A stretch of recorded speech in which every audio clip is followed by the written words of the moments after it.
अॻूणे वफ़ाक़ी वज़ीर गुलाम मुर्तज़ा जतोई खे क़त्ल केस में गिरफ़्तारी ख़िलाफ़ ग्रेट डेमोक्रेटिक अलायंस जा अॻवान मैदान में लही आया। ग्रेट डेमोक्रेटिक अलायंस जे secretary general doctor Safdar Ali Abbasi पहिरियां लाड़काणो प्रेस क्लब में बाद में नौशहर फेरोज़ में सिंध यूनाइटेड पार्टी जे सदर सैयद ज़ैन शाह क़ौम परस्त अॻवान रियाज़ चांडियो सां गॾिजी प्रेस कॉन्फ्रेंस कंदे हुकूमत खे तनक़ीद जो निशाने बणाईंदे गुलाम मुर्तज़ा जतोई जी गिरफ़्तारी खे इंतकामी कार्रवाई करार ॾींदे गिरफ़्तारीअ ते सख़्त लफ़्ज़नि में मज़म्मत कई। डॉक्टर सफदर अली अब्बासी वधीक चयो त सिंध हुकूमत मुख़ालिफ़नि जी वधंदड़ मक़बूलियत खां मुकमल तौर ते बौखलाहट जो शिकार बणियल आहे। असांखे पंहिंजी जदोजहद खां हटाइण जी नाकाम कोशिश कई पई वञे। असां उन्हनि ज़ालिमनि जे अॻियां कोन झुकंदासीं।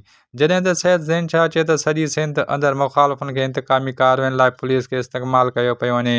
जॾहिं त अॻूणे वफ़ाक़ी वज़ीर गुलाम मुर्तज़ा जतोई जी शहीद बेनज़ीर बाद Nawab Shah G B section थाणे में हिरासत दौरान हालत ख़राब थियण ते डॉक्टरनि जी हिकु टीम थाणे पहुची वई, जंहिं गुलाम मुर्तज़ा जतोई जो तिबी मुआइनो कयो।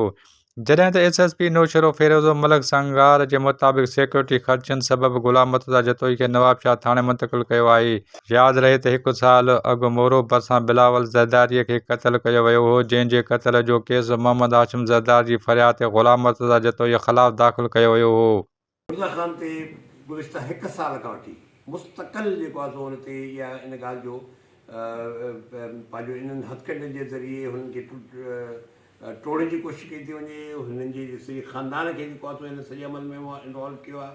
हाणे ताज़ी FIR जेका कटी आहे उन में मसूद ख़ान जतोई खे बि इन्वॉल्व कयो आहे। ऑलरेडी जेको आहे सो मिर्ज़ा ख़ान ऐं उनजी फैमिली पोयनि FIR में इन्वॉल्व आहे। त मुस्तक़िल हिकिड़ी जेको अहिड़ा हथकंडा इस्तेमालु कया था वञनि पिया जंहिंसां ऑपोज़िशन लीडरशिप ते दबाव विझी सघिजे।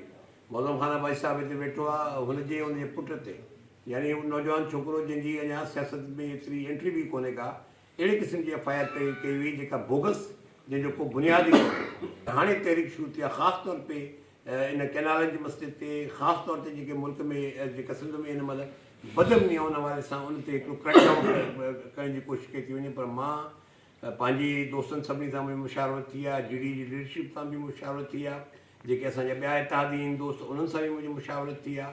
असां सम्झूं था त असां हर हवाले सां हिन फिस्ताई हुकूमत ऐं फिस्ताई हथकंडनि जो मुक़ाबिलो कंदासीं अचण वारे ॾींहंनि में, न सिर्फ़ु हिन हुकूमत जे लाइ बल्कि जेको आहे सो पंहिंजो अवामुनि नास जे लाइ जेका इहा हिकिड़ी ख़राबी जी सूरत पैदा थींदी थी वञे ॾींहों ॾींहुं। ऐं असां एज़ पंहिंजी अलायंस खे बि ऐं असांजा ॿिया जेके इतिहादी आहिनि उन्हनि सां गॾु इंशा ताला असां हिन फिस्ताईअ जो भरपूर मुक़ाबिलो कंदासीं।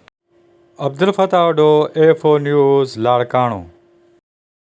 वधीक ख़बरुनि जे लाइ असांजे YouTube चैनल खे सब्सक्राइब कंदा। A4 news 786।